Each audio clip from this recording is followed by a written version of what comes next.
with her. In fact, you suggested that everybody just get together for drinks last night here in town. Did you go for that? No. You didn't?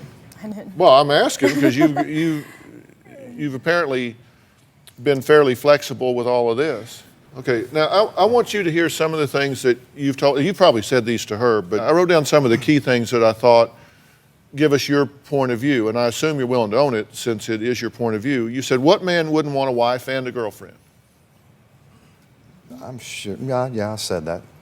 You know, a lot of men would think that one's enough. Well, it is. I guess on that note, it was kind of, I feel, we have children, and I feel I have an obligation. Then I have the other woman that I fell in love with, and I was just trying to make the best of. So she could run the house and take care of the kids, and then this other woman you would have for like sex and outings and travel and that sort of thing.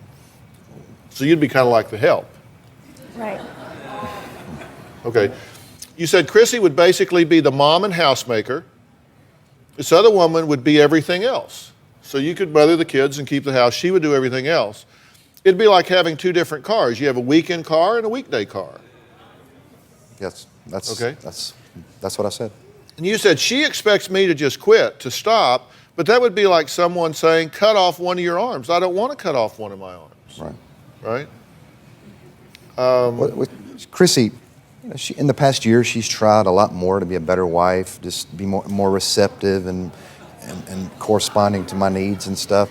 But I already have deep feelings for another person, and I think she just said, well, if I start being this better wife, just push her to the side like it's just a tin can or something. But it's, it's so hard. She's raised her game and arrogantly expected you to react to that by cutting off this other woman.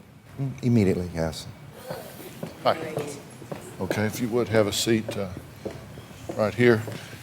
And Scott, where'd you want to sit? I don't know. Does it really matter? I mean, where I sit? I think it matters immensely, but you just sit wherever you feel like you want to sit. Okay. Thank you for being here. Do you feel like he's been honest with you? Not totally. Not totally? Now, you're out here today, and we're referring to you as Tammy, and we're not showing your face. If I tell you I'm going to do something, that's exactly what I do. So if you say you don't want to show your face, then we won't do it. I'm just curious as to what your thinking is about that. Mostly because my family and my coworkers